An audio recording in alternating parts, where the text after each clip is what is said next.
जय हिंद दोस्तों। मैं सोशल मीडिया पे काफ़ी दिन से एक चीज़ देख रहा था और इंस्टाग्राम खोल लो, फेसबुक खोल लो। आजकल का जो हमारा युवा वर्ग है वो शादी को लेके और अपनी फ्यूचर लाइफ को लेके इतना डरा हुआ है आजकल के माहौल को देख के कि इतनी प्रॉब्लम्स आ रही हैं लोगों की शादी होने के बाद। कोई किसी को मार रहा है, कोई लेडीज किसी को बंद कर दे रहे हैं ड्रम्स में। तो ये सारी चीज़ों को लेके आजकल के युवाओं में इतना क्रिटिकल कंडीशन माइंड में हो चुकी है कि वो यही क्लियर नहीं कर पा रहे उनको शादी करनी है या नहीं करनी। उनको आगे लाइफ में कैसे फ्यूचर को प्लान करना है, अकेले प्लान करना है, शादी के बाद प्लान करना है, अभी क्लियर नहीं हो पा रहा है क्योंकि ये रियलिटी है। आप अगर ऐसी चीज़ें सोसाइटी में देखोगे, समाज में देखोगे, तो ऐसा मन में आता है कि शायद हमारे साथ भी ऐसा ना हो जाए, क्योंकि नेगेटिव चीज़ें हमारे माइंड पे बहुत ज़्यादा इम्पैक्ट डालती हैं। पॉजिटिव चीज़ें भी डालती हैं, लेकिन जब नेगेटिव होता है तो उसका इतना तूल बना दिया जाता है, उसको इतना हाई लेवल पे उठा दिया जाता है कि लोगों को यूट्यूब खोल लो वही दिखेगा, इंस्टाग्राम खोल लो वही दिखेगा, फेसबुक खोल लो वही दिखेगा। सिर्फ एक ही चीज़ लोगों के बीच में घूमती है। और ये घूमना भी एक एक हद तक हम बोले तो ठीक भी है कि लोगों को समाज से रिलेटेड और सोसाइटी से रिलेटेड जानकारी भी होती है कि आखिरकार हमारे समाज में चल क्या रहा है और सोसाइटी में क्या चल रहा है और कैसे इन चीज़ों को इम्प्रूव करना है। इन इन इस सब्जेक्ट को अगर हम डिस्कस करेंगे तो दो पार्ट में डिस्कस करना चाहते हैं। एक सामाजिक और वैज्ञानिक तौर पे और एक करते हैं हम आध्यात्मिक तौर पे। तो सबसे पहले हम लेते हैं आध्यात्मिक तौर पे इस चीज को। आध्यात्मिक तौर पे तो सिर्फ एक ही चीज निकल के आती है यहाँ से कि आपके कर्म, आपका पास्ट में कैसे कर्म रहे हैं या आपके पिछले जन्म में कैसे कर्म रहे हैं, तो उसके अकॉर्डिंग आपको कर्मों का फल तो भोगना पड़ेगा। ये आध्यात्मिक तौर पे है। कुछ लोग मानते हैं आध्यात्म को, कुछ नहीं मानते हैं।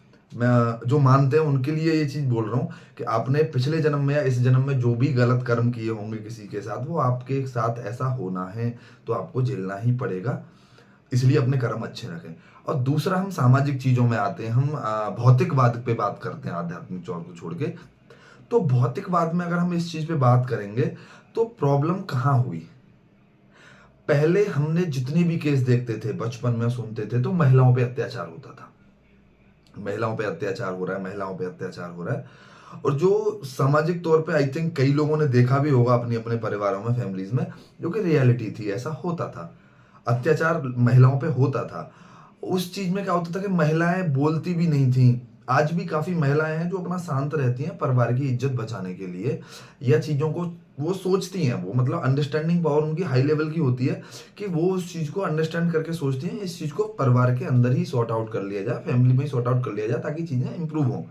क्योंकि एक शादी, जो लोग आध्यात्मिक तौर पे ज्यादा पॉजिटिव होते हैं, अच्छे होते हैं, ज्यादा नहीं सोच मतलब ज्यादा अच्छा ही सोचते हैं, पॉजिटिव सोचते हैं, वो लोग क्या सोचते हैं कि एक बार शादी हो गई, इसी चीज को हमें लाइफ टाइम करना है। प्रॉब्लम्स आएंगी, लड़ाई होंगी, समस्या भी आएंगी, कभी कभी ऐसी क्रिटिकल सिचुएशन भी क्रिएट हो जाएगी जहां से कि हमें प्रॉब्लम खुद ही सॉर्ट आउट करनी है। हम ये नहीं सोच सकते कि अलग होना है। अब प्रॉब्लम वहां थी कि महिलाओं के ऊपर अत्याचार होता था, उनका शोषण होता था। अब प्रॉब्लम वहां से निकल के क्या हुआ कि इस चीज को हम सामाजिक तौर पे हाईलाइट हुई, लोगों ने अंडरस्टैंड किया, सरकार के लोगों ने अंडरस्टैंड किया, हमारे यहाँ पे कानून में परिवर्तन किए गए कि एक पक्ष को, महिला पक्ष को एक स्ट्रॉन्ग कंडीशन दे दी गई ताकि वो उस चीज को यूज करके उसका फायदा उठाएं और अपने लिए जो उनके ऊपर जो प्रॉब्लम्स क्रिएट हो रही है, उनको जो दबाया जा रहा है, उनके साथ जो गलत हो रहा है, उस चीज को ऊपर लेके आए समाज में और उनको न्याय मिले। इस चीज के लिए हुआ। अभी यहाँ पे कुछ चीजें हैं कि जो कानून है अपना, कानून में क्या है कि चीजों को दूसरे तरीके से बना दिया गया कि एक वर्ग दूसरे पे अत्याचार कर रहा है तो जो जिस पे अत्याचार, जो विक्टिम है, उसको पावर दे दो। अब विक्टिम को पावर देने के बाद क्या हुआ कि विक्टिम ने उस चीज का मिसयूज शुरू कर दिया। जो अत्याचार पुरुष महिलाओं पे करते थे, अभी महिलाओं को पावर मिली तो उन्होंने उस चीज को कन्वर्ट करके पुरुषों पे अत्याचार शुरू कर दिया। क्यों? क्योंकि उनके पास पावर है। पहले क्यों होता था? क्योंकि पुरुष के पास, जिसके पास पावर रही है वो उस चीज का मिसयूज कर रहा है। पहले पुरुष करते थे, आज महिलाएं कर रही हैं, उनको कानून दिया गया। तो इस केस में क्या होता है कि हमने एक तरफा कानून बना दिए, एक तरफा हमने स्ट्रांगनेस दे दी, एक तरफा हमने लोगों को स्ट्रांग कर दिया। दूसरी तरफ क्या हो रहा है कि उनके पास कोई कानून नहीं है, उनके पास कोई कंट्रोल नहीं है। अभी इस केस में क्या हुआ कि पुरुष के खिलाफ एक महिला ने जाके झूठा आरोप लगा दिया, कल एक वीडियो ही देख रहा था इंस्टाग्राम पे, उसमें एक वकील था, वो बता रहा है कि एक महिला आई कोर्ट में, उसने अपने पति के खिलाफ एलिगेशन लगाया हुआ था कि वो मारपीट करता है और उसके पास 2 बच्चे भी थे। तो वकील के सामने की बात है, उसने वीडियो में क्लियरली बताई।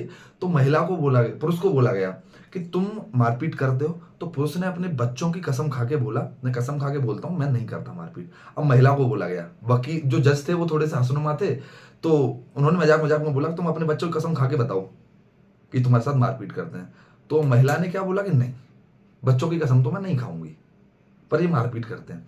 तो फिर जज ने बोला कि अपने मम्मी पापा की कसम खाओ तुम। तो महिला ने बोला कि नहीं, मैं माँ बाप की कसम भी नहीं खा सकती। जज ने बोला तो ठीक है, अपने पति की कसम खा सकती हूँ। मैं बोला हाँ, इनकी कसम खा सकती हूँ। तो इस चीज से साफ हो रहा है कि जो रूल्स बनाए, जो कानून बनाए, उसका मिसयूज करना दूसरे साइड ने शुरू कर दिया। तो जो हम कानून बनाते हैं, मैं इतना बड़ा तो नहीं सोच सकता ना, मैं इतनी चीजें बोल सकता कि कानून में हम कैसे कर सकते हैं, बट एक सजेशन दे सकता हूँ, सुझाव दे सकता हूँ कि जो भी कानून बनते हैं उसमें उसके मिसयूज को ध्यान में रखते हुए उसके खिलाफ भी एक कानून रहना चाहिए। अगर कोई इसका मिसयूज करता पाया जाता है, इस पावर का, इस शक्ति का, तो उसके खिलाफ भी एक कानून है। इस चीज पे मैं यही बोलना चाहूंगा कि हमको क्या है कि जब हम कानून बनाते हैं तो शोषित वर्ग के लिए जब हम कोई कानून बना रहे हैं या कोई पावर दे रहे हैं, तो उसके लिए हमें क्या करना चाहिए कि उस पावर के अगेंस्ट में भी हमें, अगर उसका कोई मिसयूज करता है तो कानून बनाना चाहिए। क्योंकि हमारे यहाँ जो मैंने फील किया अब तक, क्या होता है कि अगर किसी को ऊपर बढ़ाना है तो दूसरे वाले को ऊपर नहीं रहने देते। हमारे यहाँ क्या है कि दूसरा नहीं बढ़ पा रहा तो दूसरे वाले को डाउन करके, और उसको, वो तो डाउन है, उसको भी नहीं उठा पाते, दूसरे वाले को डाउन कर देते हैं, तो इक्वल हो जाता है। इस चीज में हमें काम नहीं करना चाहिए। जो अप है उसको अप रहने दो, जिसके पास पावर है उसके पास पावर रहने दो, जिसके पास नहीं है उसके पास भी पावर दो, और जो पावर का मिसयूज कर रहा है उसके एंटी रूल्स या एंटी लॉज आपको लाने पड़ेंगे कि उस पावर का मिसयूज ना हो। क्योंकि अगर आप दूसरे को पावरफुल बना दोगे, इसका मतलब तो यही हुआ आपने उसकी पावर उठा के उसको दे दी, तो उसको डाउन कर दिया और फिर उसको आपने ऊपर कर दिया। फिर जब वो ज्यादा ऊपर जाएगा तो उसको आप डाउन करोगे, फिर उसको ऊपर करोगे। वो मतलब डाउन ऊपर में ही चलते रहोगे। आप इक्वालिटी और जो कंसिस्टेंसी है वो आप नहीं ला सकते समाज में।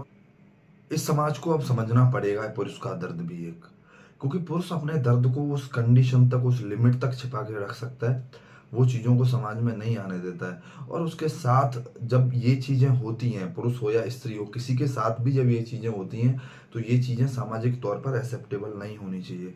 क्योंकि मैंने कुछ वीडियो सोशल मीडिया पे ऐसी भी देखी, कुछ महिलाएं ऐसी वीडियोस बना रही हैं कि अभी तक महिलाओं के साथ होता था, अब पुरुषों के साथ होने लगा तो पुरुष बिलबिलाने लगे। तो मैं उनको यही कहना चाहूंगा कि जब महिलाओं के साथ होता था तब पुरुष फिर भी बिलबिलाते थे, फिर भी परेशान होते थे कि महिलाओं के साथ अत्याचार नहीं होना चाहिए। आज पुरुषों के साथ हो रहा है तो अच्छे पुरुष आज उस चीज के लिए भी परेशान हो रहे हैं कि पुरुषों के साथ या किसी भी मनुष्य के साथ कुछ गलत नहीं होना चाहिए बिना उसकी गलती के।